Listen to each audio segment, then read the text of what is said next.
Fernando, comentar también, he dicho ya el tema del que va a hablarnos hoy, el autoaprendizaje continuo, lo veis también en la pantalla, pero no lo he presentado. Fernando Alonso es profesor, es investigador y también es creador del podcast, que seguro que muchos lo conocéis por ello, Píldoras del Conocimiento, un podcast del que personalmente me declaro fan y está muy relacionado con esto de lo que Fernando nos va a hablar. Así que nada más, Fernando, te cedo el micrófono y en cuanto tenga Pues alguna muchas pregunta gracias, te la André. planteo. Nada, a ti por Perfecto. estar con nosotros.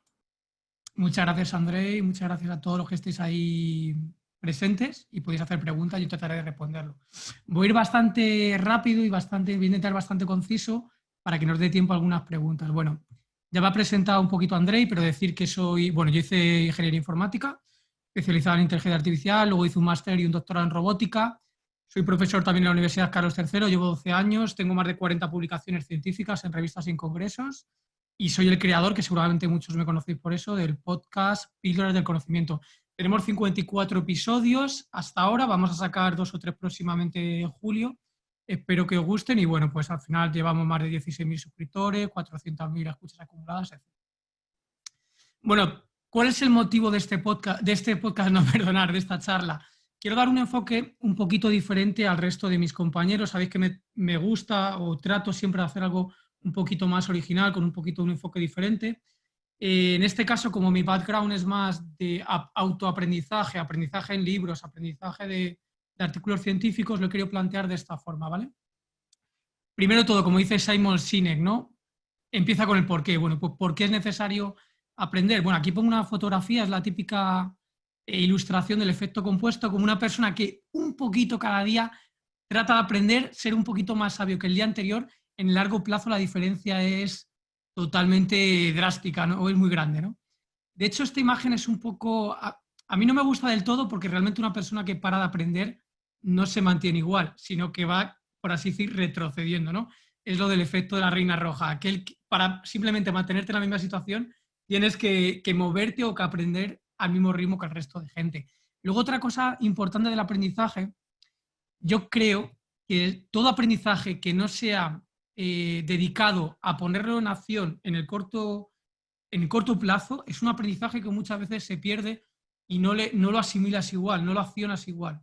Entonces, yo, por ejemplo, os cuento mi historia. Yo quería tener un doctorado porque me gustaba, era una aspiración que tenía que seguir desde pequeño. Entonces, yo estudiaba porque quería ser doctor. Y luego después, ¿por qué me he leído, no sé, 40 o 50 libros en 2 años?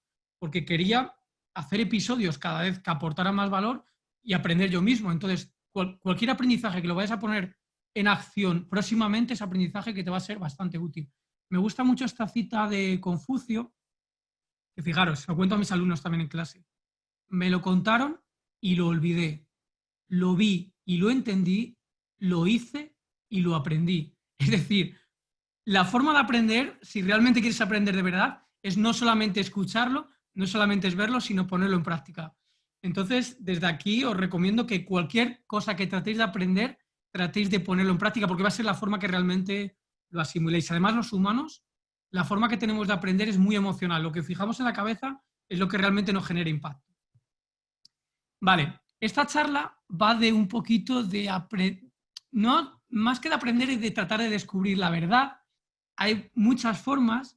Una forma tradicionalmente que se piensa que es casi de lo mejorcito que hay es emplear el método científico, ¿vale? Voy a tratar de dar esta charla de ver qué bueno tiene el método científico y qué no tiene tan bueno el método científico. Bueno, primero decir que el método científico, hablar de lo que es el método científico, es casi una discusión filosófica, aunque parezca mentira, y método científico realmente es todo lo que hacemos los científicos. Tradicionalmente el que más se conoce es este método científico, que lo introdujo en el siglo XIX Popper, que básicamente es tú observas algo, haces preguntas, buscas en la literatura que habla de ello, formulas hipótesis, haces experimentos, recoleccionas datos, sobre eso obtienes conclusiones, compartes los resultados con la comunidad científica, haces intervenciones como la que estoy haciendo yo aquí mismo y se hacen nuevas preguntas y vuelta al ciclo, ¿no? Esto se le llama realmente modelo mental, si no lo sabéis, se llama el círculo de Wallace. También se llama método científico deductivo inductivo. Ojo, este método científico es el que tenemos todos en la cabeza, pero yo me llevo dedicando a la investigación más de 12 años y realmente no penséis que esto se hace continuamente y lo hacemos todos. Mentira. Esto se aplica sobre todo a áreas tipo física, tipo química, este tipo de cosas, temas que son muy teóricas, que es ciencia muy teórica. La ciencia que es más experimental o que tiene más que ver con la psicología, no penséis que es tan accionable este método científico deductivo-inductivo, ¿vale? ¿Por qué le llamo deductivo-inductivo? Y esto lo critica mucho, bueno, el libro me estoy leyendo se llama Alchemy y lo critica mucho y ahora os diré por qué. Bueno, al final se llama deductivo, ¿por qué? Porque partes de una teoría, formulas unas hipótesis y luego al final recoges datos para ver si casan o no con las hipótesis que estás haciendo. Y una vez que tienes datos, lo que haces es la parte que se llama inductiva, que es generalizas de la muestra hacia la población. Es decir, lo que obtienes en determinados datos, ves si pueden generalizar. ¿Vale? Entonces, por eso digo que la parte deductiva es de ir de lo general a lo particular, mientras que la inductiva es de lo particular a lo general. ¿Vale? Quedaros con eso. Por eso se llama método científico deductivo-inductivo. En este círculo de Wallace, esta primera parte, la de la derecha, todo esto de aquí es deductivo y toda esta parte de aquí es inductivo, ¿vale? Esto es el método científico que todos conocemos, o que la inmensa mayoría conocemos, y que tratamos de aplicar en nuestra día a día. Pero este método científico está basado, quedaros, si os tenéis que quedar con algo de esto, básicamente que está basado en dos pilares. Uno es la reproducibilidad. ¿Qué quiere decir esto? Pues que los resultados que presentamos los investigadores tienen que ser reproducibles por otros investigadores, ¿vale? Básicamente es esto. ¿Qué sucede? Que no todos los resultados que se presentan son reproducibles. Realmente muy pocos son reproducibles. Entonces lo que se hace es que se relaja el concepto y se habla de repetibilidad, testabilidad. Básicamente, traducido al castellano, no me falta ni que leáis lo que pongo aquí, que es un poco la esqueleta para que yo lo siga. Pero básicamente es que al menos la idea, en unas circunstancias parecidas, tiene que ser reproducibles. De hecho, si habéis escuchado en el último podcast que yo hablaba con Marcos, que es una institución, o sea, es un profesor de finanzas, pero basado en ciencia, machine learning, etcétera. Yo le comentaba que cómo es posible que se verificaran dichos métodos si no se da el algoritmo propiamente dicho. Y él me comentaba que al final se daba la idea de alguna forma que fueran reproducibles estos resultados. Él se estaba refiriendo a más que reproducibilidad, que los resultados fueran repetibles de alguna forma, ¿vale? Entonces, este es uno de los pilares y este pilar ya tiene problemas y es que difícilmente se pueden reproducir tal cual los datos, ¿vale? ¿Y qué sucede? La ciencia que no es reproducible se hace prácticamente inservible, ¿vale? El otro pilar de la ciencia es el principio de falsabilidad. No sé si os suena esto, pero básicamente yo cuando os presento un artículo científico, que se le llaman paper, que los papers, yo por ejemplo, sobre finanzas, sobre inversión, aprendo mucho también de paper, pero, ojo, lo que te dice un paper no es dogma, simplemente dice que en esas circunstancias y en esas condiciones no es falso, ¿vale? O sea, se da que ha salido un buen resultado, pero puede salir otro artículo que contradiga completamente lo que ha dicho el otro paper y de alguna forma lo tiraría por tierra, lo invalidaría, ¿vale? Tampoco es así porque un solo paper o un solo artículo que invalide otro artículo no te lo puede invalidar. Tienen que haber varios científicos, varios investigadores que lleguen a los mismos resultados diciendo que tu aproximación es incorrecta, ¿vale? Por eso digo que un artículo no es dogma, ¿vale? Ahora bien, os he comentado que el método científico básicamente es esto y que descansa en dos principios, reproducibilidad, falsabilidad, pero el método científico tiene una serie de limitaciones, ¿vale? Y son, básicamente, primero, extrapolar resultados de una muestra a una población es peligroso. ¿Por qué? Lo habréis visto en muchos libros de inversión, muchos backtests, que salen resultados con unas determinadas condiciones. Y de ahí extrapolas a cualquier, sobre todo extrapolas a futuro, que es lo que yo digo aquí, que es el historicismo, ¿no? La idea de que la historia tiene leyes o tendencias fijas inevitablemente conducen a ciertos resultados, ¿vale? Mucho cuidado con esto, lo que se llama también la falsa causalidad. Porque tengas unos datos en una determinada muestra, no siempre lo puedes generalizar a una población, ¿vale? Eso en cuanto a inducción. Y en cuanto a deducción, sucede otro problema. Y esto incide mucho en el libro de Alchemy, me gusta mucho, porque los ingenieros tenemos la tendencia a ser súper racionales, súper cuantificables, súper matemáticos. ¿Y qué sucede? Que muchas veces estas deducciones, que básicamente era partir de una teoría y formular hipótesis, muchas veces las hipótesis que hacemos son muy racionales, son muy poco locas, ¿vale?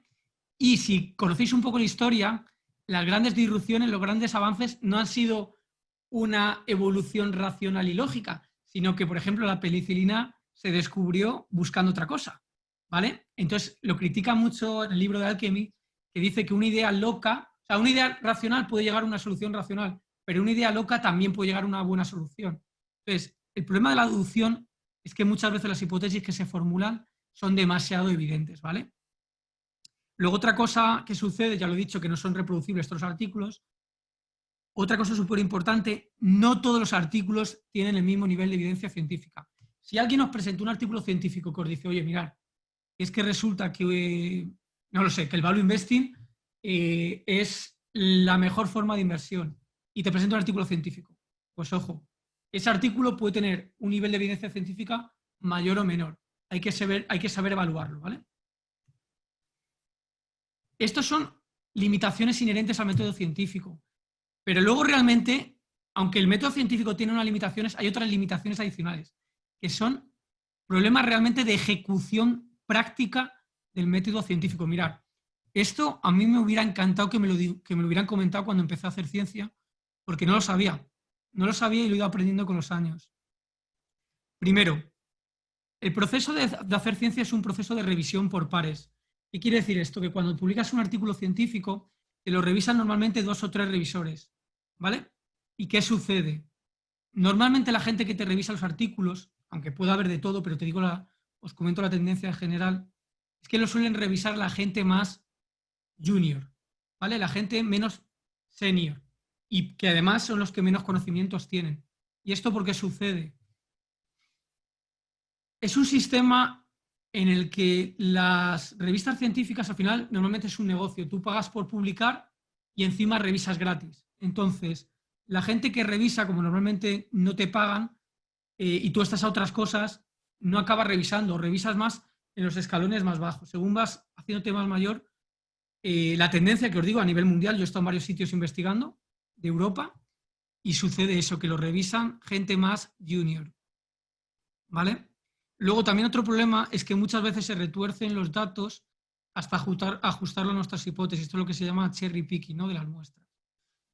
De hecho, hay un caso muy curioso, no sé si lo habéis escuchado, hace un par de años un catedrático de psicología bastante famoso tuvo que reconocer que sus 15 mejores publicaciones científicas eran todas falsas, es decir, los resultados que había ofrecido se los había inventado, ¿vale? Estas cosas pueden pasar. Fíjate, Entonces hay que tomarlo con Fernando, cautela. sí, Dime. es un buen ejemplo. Yo recuerdo también otro, ahora mismo no recuerdo el nombre exacto, pero fue un paper bueno, que ha causado a lo largo de los años un cambio bastante grande en la industria de la alimentación y también en las recomendaciones de salud, ¿no? En las recomendaciones médicas, que es un paper científico que salió hablando de los efectos negativos que tenían las grasas saturadas en nuestro organismo, cuando realmente lo que sucedía es que cogieron una muestra absurdamente pequeña de Sí. de un sitio demográfico muy, muy, muy limitado y tenían, pues, eso, muy pocas muestras. Eso, lo que también te quería preguntar, ahora terminas con todos los inconvenientes del método científico, pero entonces, ¿qué hacemos? ¿No nos fiamos de los papers? Sí, sí, hay que fiarse, pero tienes que ser capaz, tienes que tener un poco de expertise. Es un poco lo mismo que en inversión, tienes que saber un poco valorar qué nivel de evidencia tiene un artículo y qué nivel de evidencia tiene otro. Y luego, como todo en la vida, por ejemplo, si buscas en Google beneficios del aceite de oliva, te van a salir solo beneficios. Sin embargo, si le añades simplemente al final la palabra crítica, beneficios del aceite de oliva, críticas, y ya ves la otra parte de la moneda. Pues en la ciencia pasa exactamente igual. Hay muchas veces artículos a favor de una cosa y otros artículos en contra. Entonces, para tener una imagen más completa tienes que leer las dos cosas, ¿vale? Y ver qué nivel de evidencia tiene uno y qué nivel tiene otro. No es lo mismo haber hecho un artículo con 200.000 sujetos durante 25 años, haber cogido 20 sujetos además de una franja de edad estrecha, durante 3 años. No tiene nada que ver. Entonces eso hay que saberlo valorar, ¿vale? Y luego otro problema que pasa mucho en ciencia, y esto me gusta también remarcarlo, es súper importante, los grandes científicos no han hecho 55 artículos. Albert Einstein ha hecho 5 artículos en su vida, de los cuales 3 fueron absolutamente disruptivos. O sea, lo buscas en Google, Albert Einstein, y tiene 3 con un nivel de citas gigantescos. ¿Qué quiere decir? Que normalmente el problema que tenemos en las sociedades modernas es que tendemos a valorar a los humanos, y también pasa a los investigadores, por cosas numéricas, cosas cuantificables. Entonces se valora muchas veces más la cantidad que la calidad. Y esto al final se convierte en un negocio en el que el investigador tiene que publicar. Las revistas están cobrando cada vez que se publican y entonces al final se produce un cierto desalineamiento de intereses, ¿vale? Entonces hay que tenerlo en cuenta, que muchas veces el investigador está viéndose obligado a publicar, ¿vale? Y artículos que realmente a lo mejor tienen poca novedad. Entonces hay que tener cierto nivel de escepticismo. De hecho, el método científico en cierta parte es ser un poco escéptico con todo, con la naturaleza. Pues tú cuando leas ciencia también tienes que ser de alguna forma escéptico o crítico.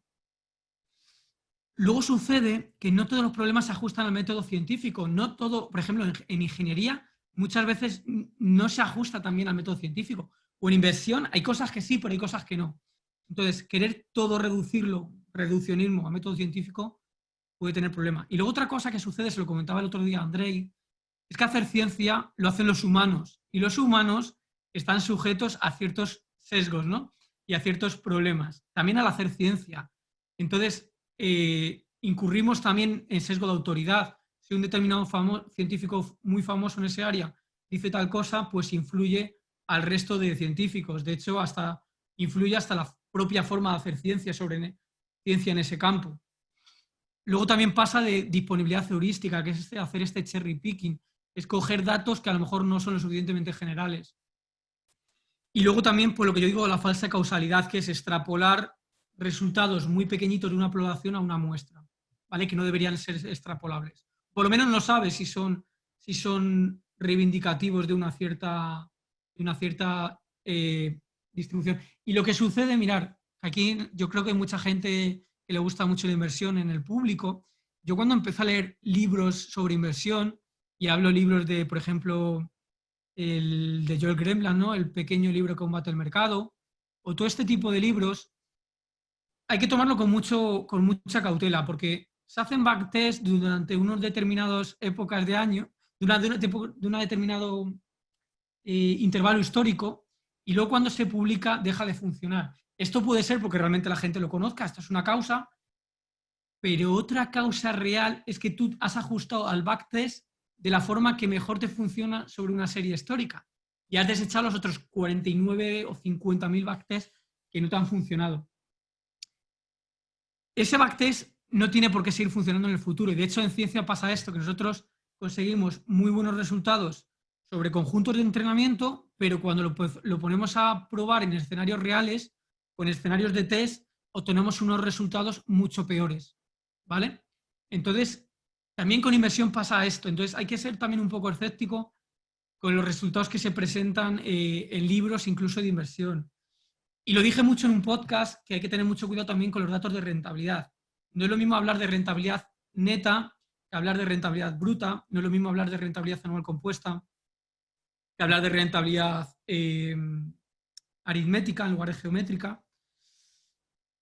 Entonces, son cosas que aprendes después de mucho leer y mucho estudiar, pero bueno, que hay que ser cauteloso con lo que leéis en libros, con lo que leéis en artículos, porque luego te acabas dando cuenta de que no es tan bonito ni tan feo como lo habías visto. Quería poneros un ejemplo de cómo se aplica esto a la realidad. Mira, caso práctico, ¿vale? queréis mirar algo o leéis un libro de inversión y no estáis seguros si aquello realmente la comunidad científica lo avala o no. Pues entonces, yo siempre os recomiendo que vayáis al buscador de Google Scholar, que es de artículos científicos, ¿vale? Y voy a poner un ejemplo muy, muy práctico. Yo hace un tiempo leía los libros de John Bogle y tenía dudas sobre realmente si en ciencia, o sea, si se ha demostrado con lo que ha pasado en el pasado que si mayor índice de rotación de cartera afectaba o no al performance, ¿no? A tu rentabilidad. Si rotar mucho te puede, de alguna forma, en agregado y en media, o sea, todos los inversores que rotan mucho, si obtienen peor rentabilidad o no. Entonces, ¿yo qué hice? Hay libros que me decían una cosa, libros que me decían otra. Y voy a ver qué dice la ciencia. Y simplemente buscaba Portfolio Rotation and Performance.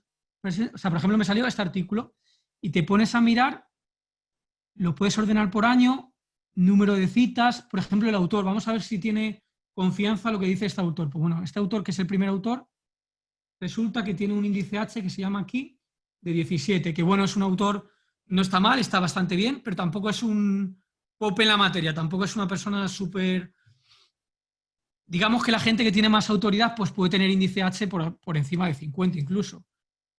Por ejemplo, una autoridad bastante grande en la materia, en inversión, muy conocido, Fama and Friends, ¿no? Vamos a ver si tenemos algún artículo de Fama, Eugene Fama. Mira, interview Fama. Ah, no es cliqueable, no tiene. Hay veces que no es cliqueable el perfil y no se puede ver el índice H en Google Scholar. Pero bueno, yo os animo a que cualquier duda que tengáis intentéis buscar directamente en las fuentes, buscar los artículos científicos y leer tanto lo positivo como lo negativo, ¿vale? Lo bueno que tienen los artículos científicos es que tiene una parte del artículo que se llama el estado del arte, state of the art, que lo que hace es que te pone en perspectiva o te pone en contexto relativo a qué dicen otros artículos sobre esa temática, ¿vale? O sea, simplemente leyéndote el resumen, las conclusiones y el estado del arte, te da una perspectiva bastante buena sobre qué se conoce sobre esa determinada área. ¿Vale? Entonces os recomiendo que miréis sobre Google Scholar. Incluso si no sois capaces de entender inglés, por ejemplo, este artículo de Fama, ¿no? Asset Return and Inflation. La solución fácil siempre, no sé si la conocéis, más que usar el Google Translate, que a mí me parece un poco más regular, es que uséis... Ay, no me deja cliquear, espera un momento. Yo tengo la pantalla completa. Hay un traductor bastante bueno, se llama DeepL. Cliqueáis aquí, para quien no sepa por lo menos algo de inglés. Lo pone así, por lo menos te ves el resumen y una idea te haces, ¿vale? Así que os lo recomiendo.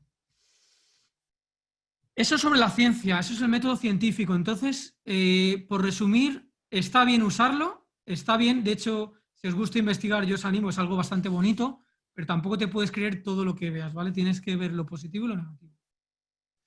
Luego, otra forma de aprender y que está cada vez cogiendo más auge es aprender puramente de los datos. Esto sería lo que es el método inductivo. Os he dicho que una parte del método científico es la parte inductiva. Esto es usar puramente lo inductivo.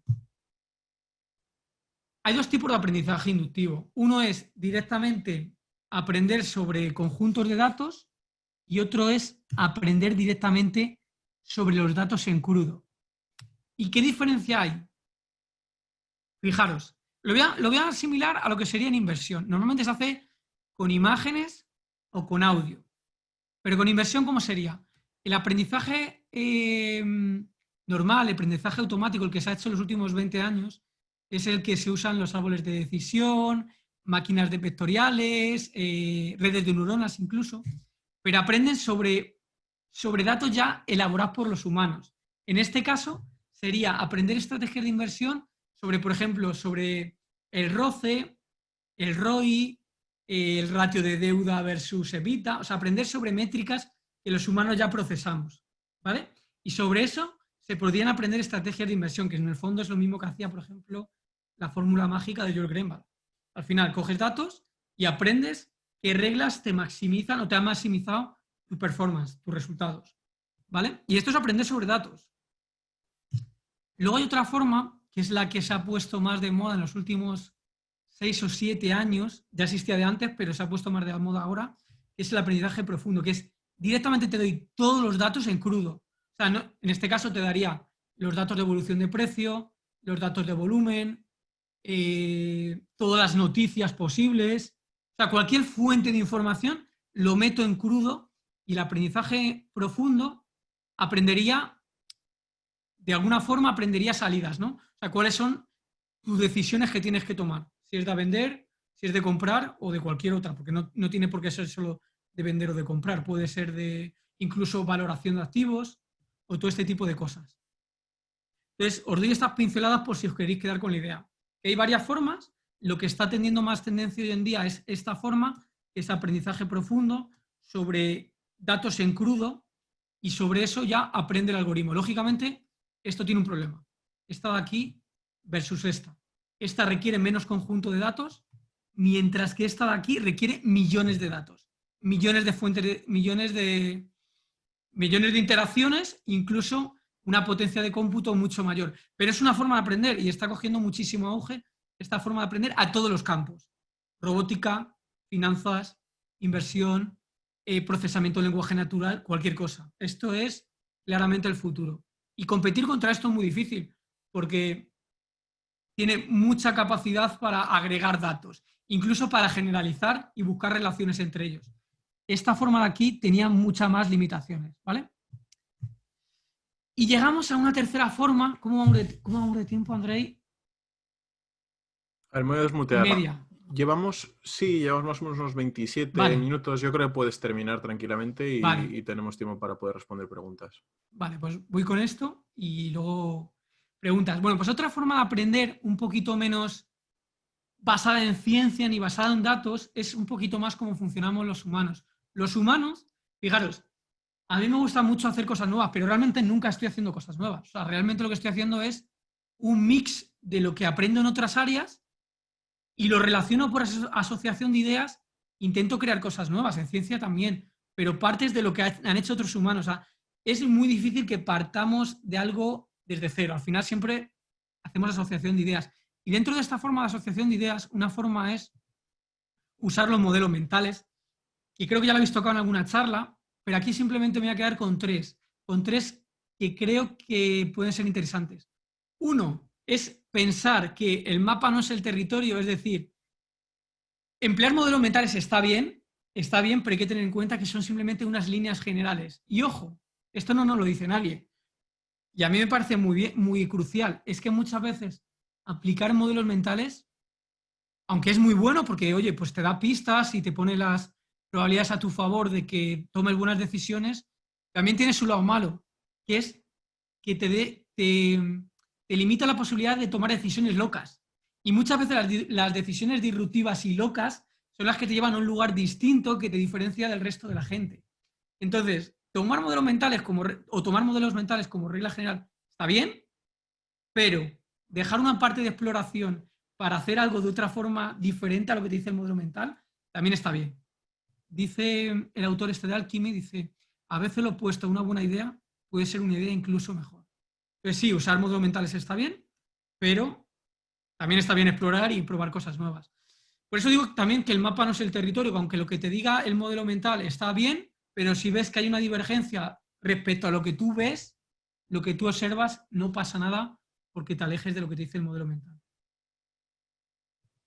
Luego otra cosa interesante para descubrir la verdad, porque era un poco el objetivo de esta charla, y no se aplica tanto, es la regla de los 5 por qué. Es no te quedes con las conclusiones de primer orden obvias, sino pregúntate por qué. Y luego, sobre eso, vuélvete a preguntarte el por qué. Y sobre eso, vuélvete a preguntar el por qué. Sobre eso, vuélvete a preguntar el por qué. Hasta que finalmente llegues a un punto en que crees tú ya que has llegado, por así decir, a una conclusión que ya no tiene más por qué. Típicamente la regla se llama los 5 por qué, pero se pueden hacer los 6 por qué, los 7 por qué, al final tampoco hay por qué limitarse.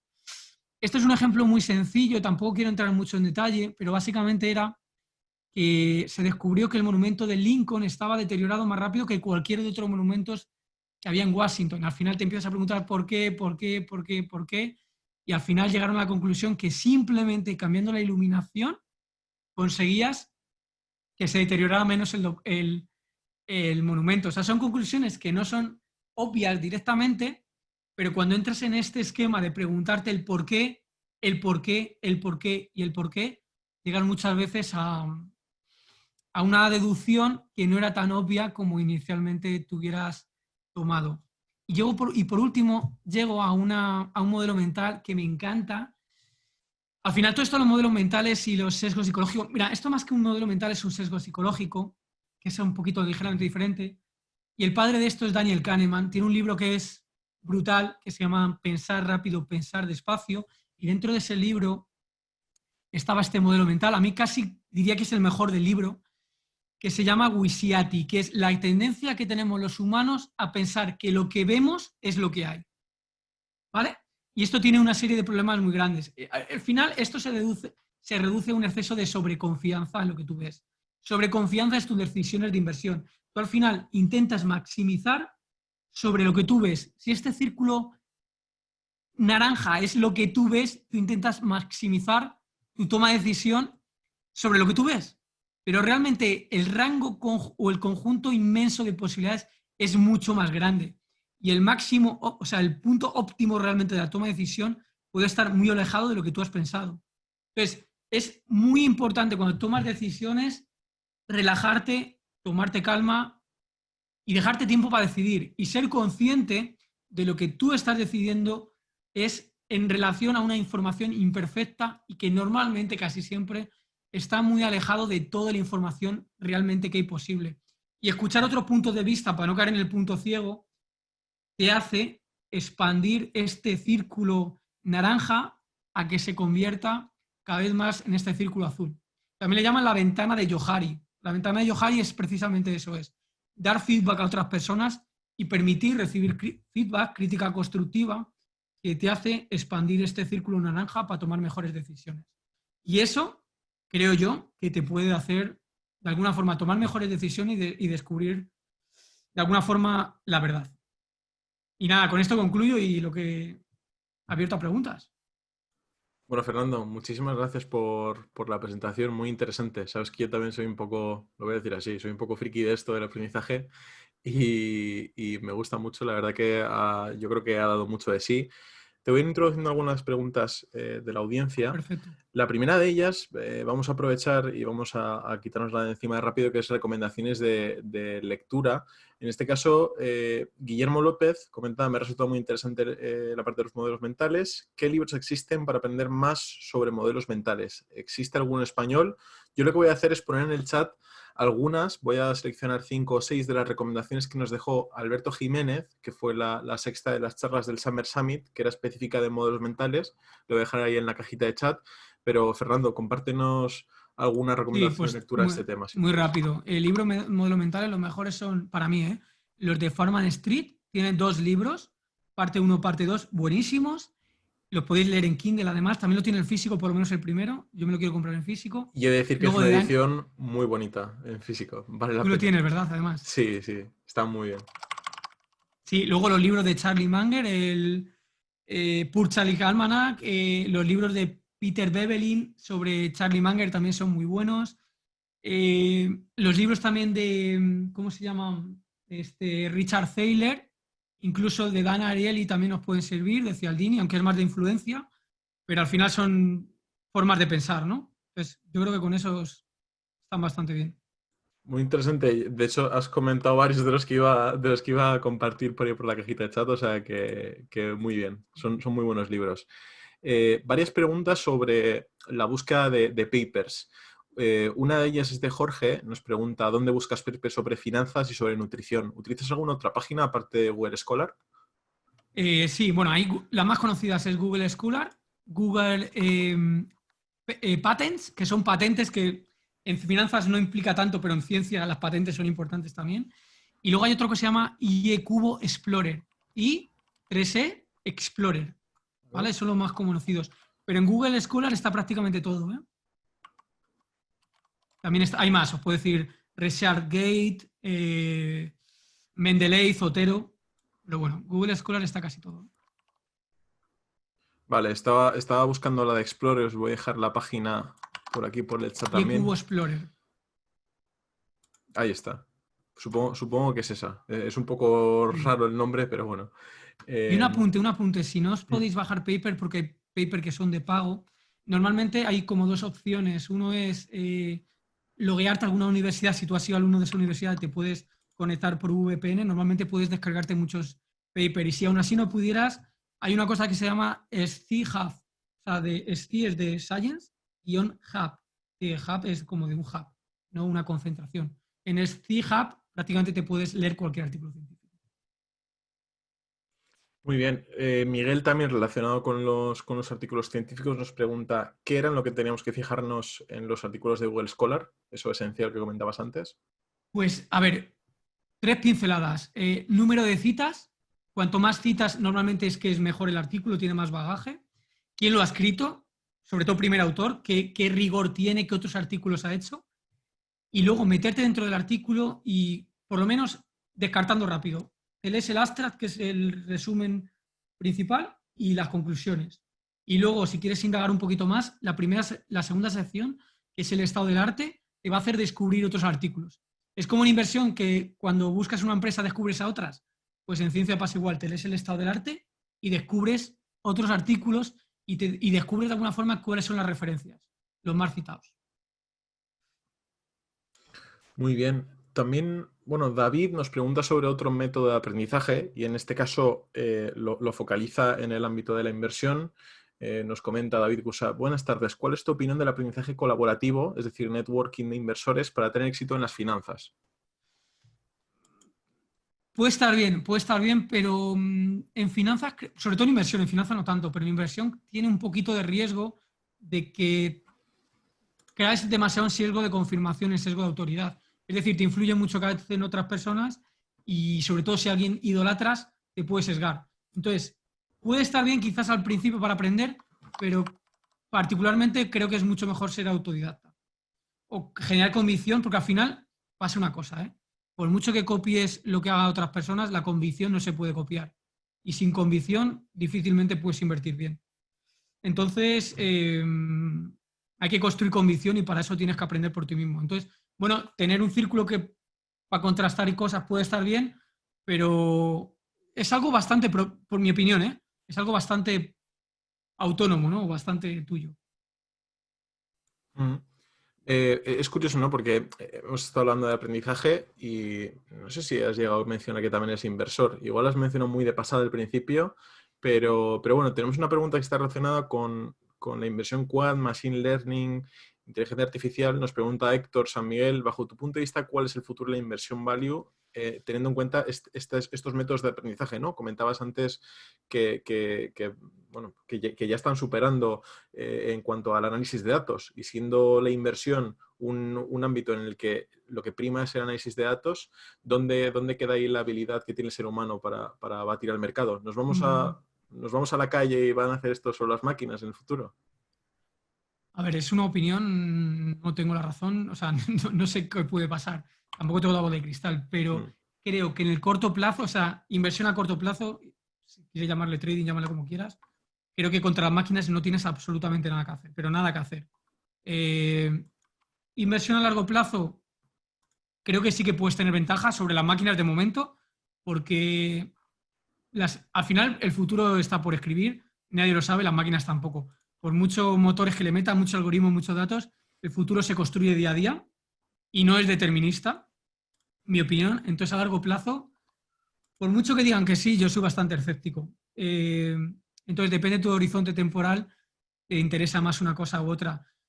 Difícil. O sea, es verdad que las máquinas cada vez son más listas, pero también hay mucho hype con todo lo que tiene que ver con inteligencia artificial, ¿eh? Hay mucho humo también, ¿eh? O sea, se vende de más, ¿vale? En ciencia, yo también lo veo en robótica, también salen las noticias, lo que pueden hacer las máquinas, pero la ciencia, o sea, la inteligencia artificial todavía es bastante limitada y, entre comillas, bastante tonta. Es bastante buena resolviendo problemas muy concretos, pero tiene muchas limitaciones a la hora de generalizar, ¿no? Le llaman narrow IA, que es esa IA de propósito general. Nuestro cerebro es muy bueno haciendo narrow IA, ¿no? Es inteligencia de propósito general. Entonces, yo creo que los humanos a largo plazo tenemos más capacidad de generalizar de momento y de predecir que las máquinas. asumiendo que tenemos una capacidad de predicción muy limitada.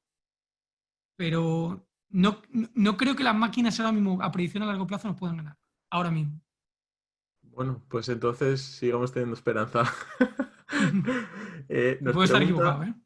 nos pregunta Luis Antonio sobre herramientas de aprendizaje, ¿no? Él pone algunos ejemplos como por ejemplo Google, Quizlet. ¿Podrías proporcionarnos alguna guía de cuáles serían las mejores herramientas para cada tipo de aprendizaje? No sé si tú, aparte de la investigación a través de paper, has utilizado alguna de estas herramientas. Yo, Sí. por dar una recomendación muy breve, yo he utilizado, por ejemplo, Brilliant. No sé si la conoces, pero sí que tienen No. como ejercicios bueno, sí, sobre todo son ejercicios de habilidad, de memoria, de lógica, matemática, ciencias, que están bastante bien para personas que quieran aprender esos términos y que igual pues, no hayan hecho una carrera científica. ¿Sabes qué sucede? Que cada persona tiene una diferente capacidad de aprendizaje. O sea, cada uno aprende de diferente forma. Entonces, es difícil recetas generales para cualquier persona. Sí que creo que la educación va a cambiar mucho y va a ser más adaptada a cada usuario en concreto para que se aprenda mejor. Pero bueno, dando unas pautas muy generales. ¿Cómo aprendo yo? Yo aprendo con libros, aprendo con artículos científicos, aprendo con podcasts, aprendo hablando con gente más inteligente que yo y aprendo yendo a lugares de networking, de gente donde se junta gente muy inteligente. Y haciendo prueba y error es una forma increíble de aprender. Entonces, y luego de plataformas de aprendizaje también se puede aprender. Yo tengo algún curso en Udemy, es una muy buena forma de aprender también porque es barato y es muy al foco, ¿no? De lo que quieres aprender. Aprendes justo de lo que quieres en ese momento y necesitas. Es una buena forma de aprender también. En universidades también. Muchas veces a mí me da un poco de rabia y no porque yo también esté en la universidad, pero se menosprecia un poco la universidad y en algunas cosas sí que se puede menospreciar, pero evidentemente no te fiarías de que te opere un cirujano que no tenga una carrera universitaria, ni pasarías por un puente que no lo ha hecho una persona que sea arquitecta, o sea, hay ciertas cosas que yo creo que un poco por uniformidad y por asegurar es necesario, y también aparte los contactos que se hacen. Hay muchas formas de aprender y tantas como humanos realmente, igual que tantas como formas de invertir. Una de esas formas de aprender, y con esto terminamos ya la presentación, una de las formas de aprender que son más habituales es la de la lectura, los libros. Y Álvaro Umbrías nos pregunta, Fernando, has comentado que has leído 50 libros en 2 años. ¿Algún consejo, recomendación, apunte para poder leer a este ritmo? También preguntar si anotas y qué metodología sigues para recordar o almacenar por escrito todo lo relevante que extraigas de estas lecturas. Vale. Pues, a ver, yo leo el 70 al 80% leo en físico. También tengo el Kindle y me he leído muchos libros en Kindle. Pero ¿qué sucede? Que me es mejor subrayar y se me queda más grabado en la memoria en qué zona del libro estaba o en qué parte. Incluso la parte física me ayuda a memorizar. Otra cosa que me ha venido genial es que al obligarme a hacer podcast, al obligarme a querer invertir mejor, al obligarme a querer saber más, lo he memorizado más. Cuando leo sin ningún objetivo, no me esfuerzo tanto. Entonces, tener un objetivo de a los 15 días sacar un podcast, a mí me obliga a leer. Y me obliga a intentar hacerlo bien y ver que te escuchan, no sé, 16.000 personas y querer tener cierto rigor, aunque habrá gente que no me parezca, pero bueno, es respetable todo, me obliga a intentar hacerlo bien. Entonces, tener un objetivo en mente es lo que a mí me obliga. Y formas, realmente no estoy todo el día leyendo, es que básicamente es quitarte de ver televisión, quitarte de leer noticias, no leo nada de prensa, política, religión, actualidad, no leo nada de eso, ni pierdo ni no tengo, en la televisión no tengo ni los canales sintonizados, con eso lo digo todo, o sea, no puedo poner Telecinco ni nada por el estilo, o sea, es que no veo televisión ni nada así. Entonces, aunque tú leas media hora al día, repetido durante todos los días, durante 2 años, créeme que te da para leerte más de 50 libros, ¿eh? O sea, no es tanto, o sea, parece mucho cuando lo ves en bagaje, pero cuando te gusta, estás tú seleccionando y además le vas a dar una aplicación práctica, le sacas partido, desde luego, a mí por lo menos, ¿eh?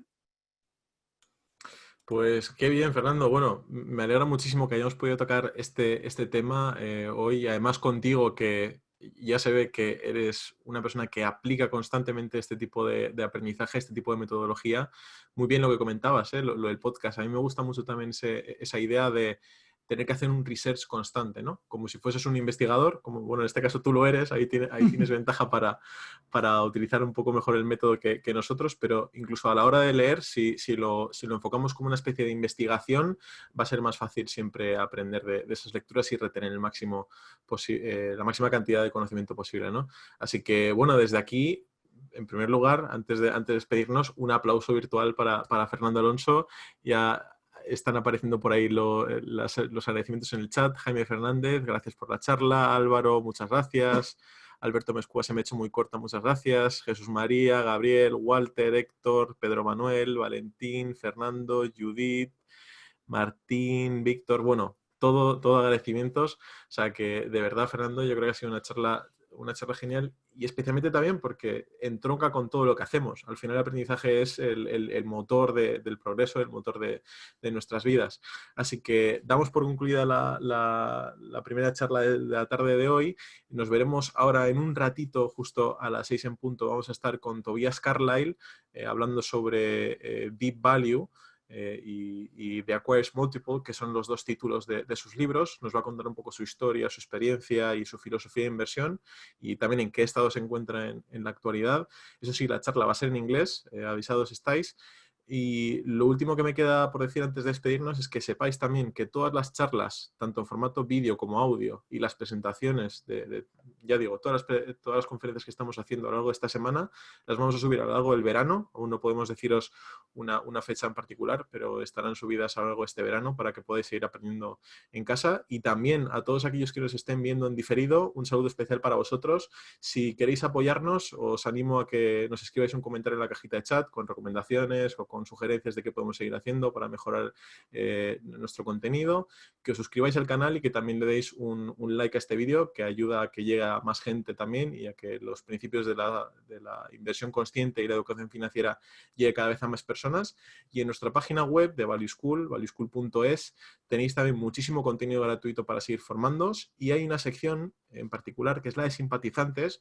Si queréis apoyarnos también, esta sección de simpatizantes os permite beneficiaros de ciertas ventajas como regalo de libros y también descuentos en todos nuestros servicios formativos, además de ventajas un tanto especiales que las encontráis ahí, como son agradecimientos personales para todos vosotros, para hacer que Value School siga generando valor en el largo plazo y que sea un proyecto sostenible.